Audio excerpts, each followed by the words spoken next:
Hello दोस्तों, आज हम लोग सिंपल फ्यूचर टेंस का नेगेटिव सेंटेंसेस का अध्ययन करने वाले हैं।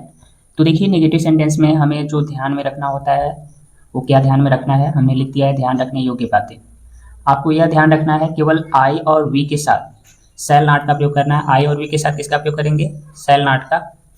और इसमें मेन वर्ब के फर्स्ट फॉर्म का यूज करेंगे। किसका प्रयोग करेंगे? मेन वर्ब का फर्स्ट फॉर्म, उसके बाद ऑब्जेक्ट लिखेंगे, अदर वर्ड आएंगे, लिखेंगे नहीं तो हम क्या करेंगे? फुल स्टॉप लगाएंगे।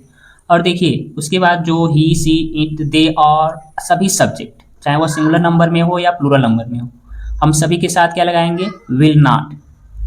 उसके बाद मेन वर्ब का फर्स्ट फॉर्म, उसके बाद ऑब्जेक्ट लिखेंगे, अदर वर्ड आएंगे, लिखेंगे नहीं तो हमें क्या करना है? फुल स्टॉप लगाना है। तो आपको दो चीज़ें याद रखना है, आई और बी के साथ सेल नॉट, और बाकी कोई भी करता हो चाहे सिंगुलर नंबर में हो या प्लूरल नंबर में हो, सभी के साथ हम क्या लगाएंगे? Will not. तो चलिए हम देखते हैं वाक्यों का अनुवाद।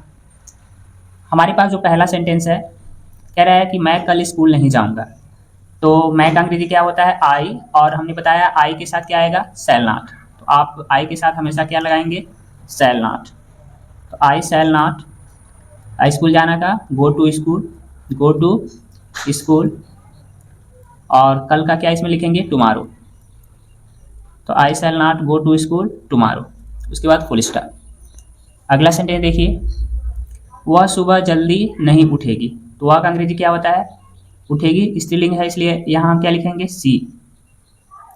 सी, उस सी के साथ क्या लगाएंगे? Will not. She will not.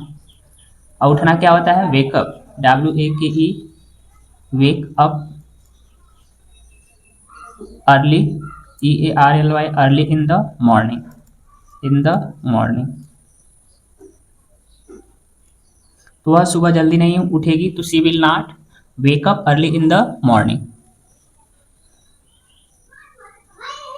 अगला वाक्य देखिए, हम फिल्म नहीं देखेंगे। तो वी के लिए हम के लिए क्या लिखेंगे? वी, और वी के साथ हमने बताया हमेशा सेल नॉट, और उसके बाद वर्ब का फर्स्ट फॉर्म किस माने देखना? Watch, WATCH, watch. फिल्म का द मूवी, MOVIE। तो we shall not watch the movie, हम फिल्म नहीं देखेंगे। अब देखिए कह रहा है वे लोग यहाँ नहीं आएंगे। तो वे लोग का अंग्रेजी क्या होता है? दे मीन्स वे लोग या वे। तो दे के साथ हमें क्या लगाना है? Will not. केवल आई और वी के साथ सेल नॉट, बाकी सबके साथ विल नॉट। तो they will not come, verb का फर्स्ट फॉर्म कम हियर। तो वे लोग यहाँ नहीं आएंगे, तो they will not come here. अब देखिए, तुम झूठ नहीं बोलोगे। तो क्या हो जाएगा? यू के साथ हमें क्या लगाना है? Will not, will not. और झूठ बोलने का क्या होता है? Tell a lie.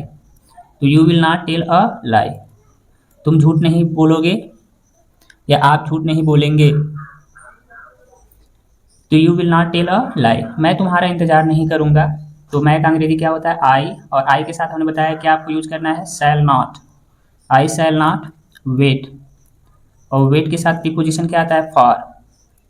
I shall not wait for, और आपका या तुम्हारा का क्या ऑब्जेक्टिव केस? यू। तो I shall not wait for you.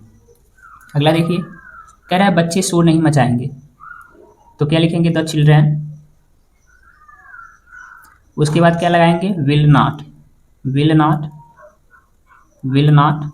उसके बाद देखिए शोर मचाना का क्या लिखते हैं? Make a noise, make a noise. तो बच्चे शोर नहीं मचाएंगे, the children will not make a noise. अब देखिए, उसका भाई क्रिकेट नहीं खेलेगा। तो उसका भाई के क्या लिखेंगे? His brother, his brother, his brother.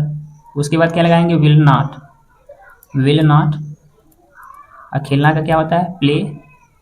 और क्रिकेट का क्रिकेट होता है, CRICKET। तो his brother will not play cricket.